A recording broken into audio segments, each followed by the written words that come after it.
Hello. I teach English composition at Seattle Central College in Seattle.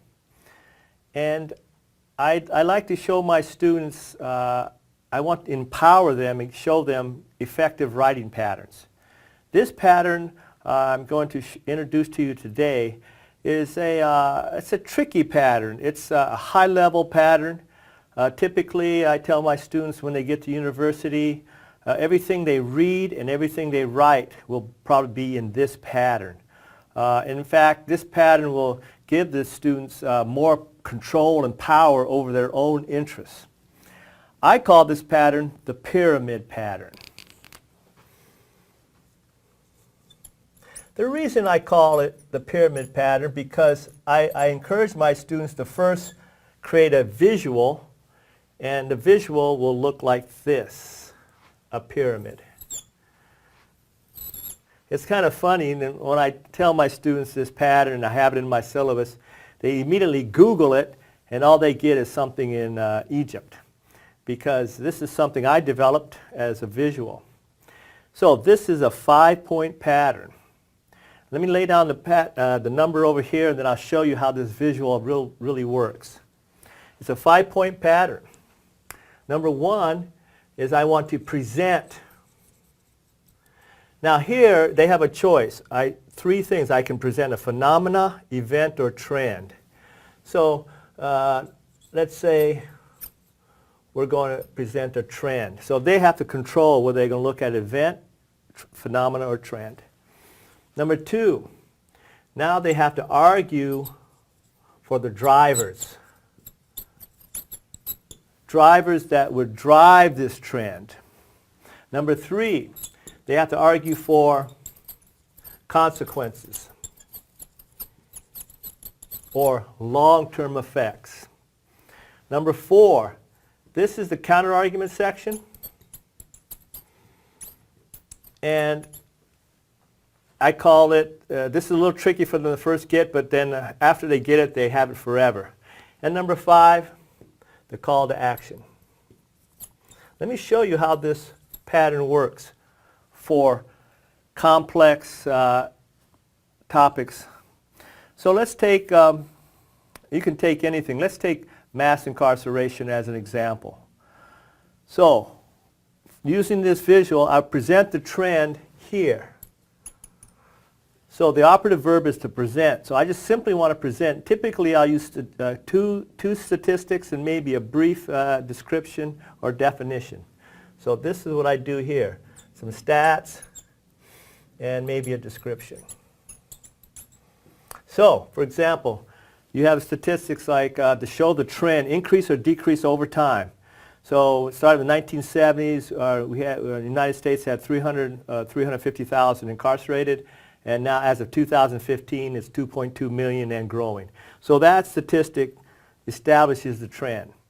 Now also, I use another statistic because let's say, for example, I'm going to use Michelle Alexander's argument that this mass incarceration, the war on drugs is just a simple way, is a backlash to the civil rights movement of the 60s and 70s.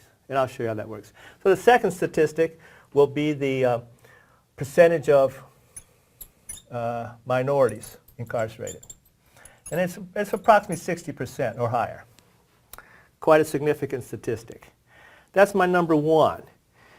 Number 2, I argue for drivers. So this is an argument. This is not a simple report. But I want to try to find hidden drivers or drivers that aren't so obvious at first blush. So this is how so I look for drivers that could explain this trend, this increase. So let's just say I'm looking at war on drugs, but not just simply drugs per se, incarceration, people incarcerated for drugs, but use Michelle Alexander's argument, more hidden, that the war on drugs is just a facade as a backlash to the civil rights movement of the 60s and 70s. And it's a way, she calls it the new Jim Crow. So now you start to see I'm getting into the hidden drivers. Most people say, no, there's no connection to controlling minorities and just a way of oppressing a whole group of people. But anyways, this is number 2. Looking for hidden drivers. You notice this drives up to the number 1. Number 3, I argue for consequences. So from the number 1, I want to look at consequences in the long term. So for example, disenfranchisement. Sorry for this. And then from there I can continue going. I can look at hyperghettoization or increased segregation. So that creates its own little cycle. I can look at recidivism. Okay. So my point is I want to look for that one more step, long-term effects. And this helps the students develop that critical thinking. I'll wrap it up with the last 2. Number 4, I take an alternative driver or alternative effect, I present that, and then I counter it. Typical one would be, they did the crime, what's the big deal? Or blacks and Latinos are more prone to criminality. So maybe the explanation would be black criminality. You notice I put a question mark there. So I do that for my subheadings. Now I present this, I find a source that makes this claim to account for the high percentage minorities, and then I counter it. Okay.